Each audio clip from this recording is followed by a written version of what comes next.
Imagine you're standing in a room. Maybe you're talking to someone. Maybe you're watching television. Maybe everything feels completely normal. Then something happens inside your chest. Your heart suddenly stops pumping blood effectively. Blood pressure collapses. Blood stops reaching your brain the way it should. Within seconds, your vision begins to disappear. Your muscles lose control, you collapse. And then, nothing, but around you, everything is suddenly happening very fast. Someone calls for help. Someone starts pushing on your chest. An ambulance is coming. An AED is being opened. Minutes pass, then somehow your heart begins pumping again. Hours later, you open your eyes in a hospital. People tell you that your heart stopped. They tell you they performed CPR. Maybe they shocked your heart. Maybe for several minutes you were completely unresponsive. But from your perspective, there may be nothing connecting the moment before you collapsed to the moment you woke up. So what happened during those missing minutes? What happens to your body when your heart stops? What happens to your brain? And perhaps most strangely, what happens to you? This is where the race begins. Without circulation, cells throughout the body begin struggling. But the brain is especially vulnerable. As oxygen falls, neurons can no longer produce energy normally. Electrical signaling begins to fail. The carefully organized activity that supports normal brain function starts breaking down. If circulation is not restored, the risk of permanent brain injury increases rapidly. But there is something important here. When the heart stops, every cell in your body does not die at exactly the same moment. Death is not like a light switch being flipped across every organ simultaneously. It is a biological process. Different tissues tolerate loss of circulation for different amounts of time.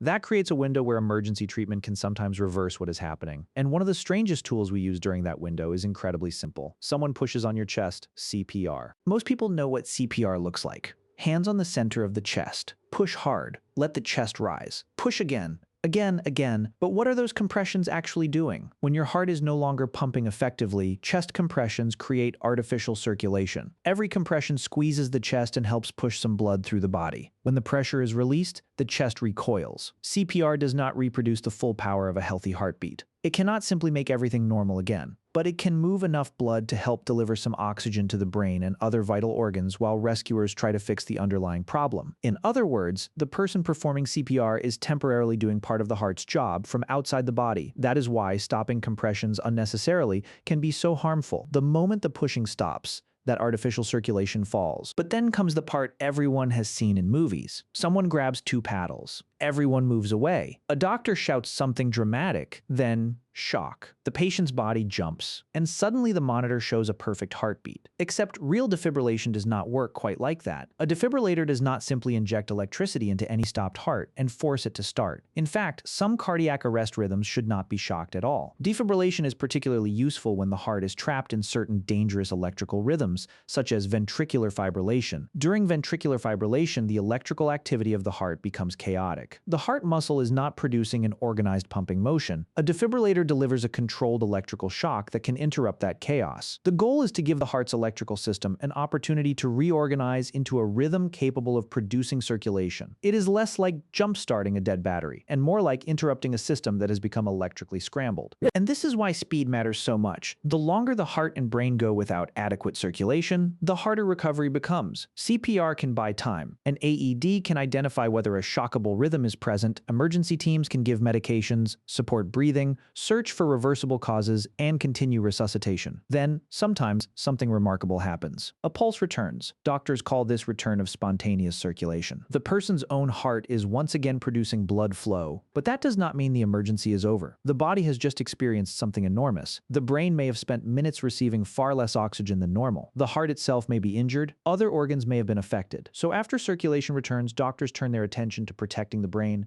supporting the heart and lungs, controlling oxygen and blood pressure, and figuring out why the arrest happened in the first place. Some patients wake relatively quickly, others remain unconscious for hours or days. Some recover extremely well, others are left with serious brain injury, and some never regain consciousness. Why can two cardiac arrests have such different outcomes? A huge amount depends on what happened during those minutes. Was the arrest witnessed? Did someone recognize it immediately? Did CPR begin quickly? Was an AED nearby? What rhythm caused the arrest? How long did the brain receive inadequate circulation? What caused the heart to stop? And how quickly could effective circulation be restored? Every second matters because the entire time, the brain is waiting, but this brings us back to the strangest part. What was happening to the person's experience during all of this? Imagine collapsing at 2:14. CPR begins, people are shouting. An AED analyzes your heart. Paramedics arrive. Your chest is being compressed. Medicines are given. Several minutes pass, then circulation returns, but when you eventually wake up, you may remember none of it. From your perspective, there may simply be a cut. One moment you were standing in a room. The next clear moment you are lying in a hospital bed. The minutes in between exist for everyone else, but not in your memory. That sounds strangely similar to anesthesia, except there is one enormous difference. Under anesthesia, doctors deliberately alter brain function while carefully maintaining circulation, oxygen delivery, and other vital functions. During cardiac arrest, the problem is that normal circulation itself has collapsed. The brain is not simply being placed into a controlled unconscious state, it is being deprived of the blood flow it depends on. And yet the story becomes even more complicated. Not every cardiac arrest survivor reports complete nothingness. Some people describe dreams, some report fragmented memories, others describe hearing voices or experiencing events they associate with their resuscitation, and some report what are commonly called near-death experiences, a sensation of leaving the body, moving through darkness, seeing light, feeling unusually peaceful, seeing people they know, or experiencing vivid memories. These experiences are real reports from survivors, but what causes them is much harder to answer. Scientists have proposed many possibilities involving brain physiology, altered oxygen and carbon dioxide levels, changes in neurotransmitters, memory, perception, and the unusual conditions created during resuscitation. Researchers have even recorded organized patterns of brain activity during CPR in some patients. But that does not prove that consciousness exists independently of the brain, and it does not prove that someone's mind continued normally during the entire period of cardiac arrest. One major problem is timing. If someone remembers an experience after being resuscitated,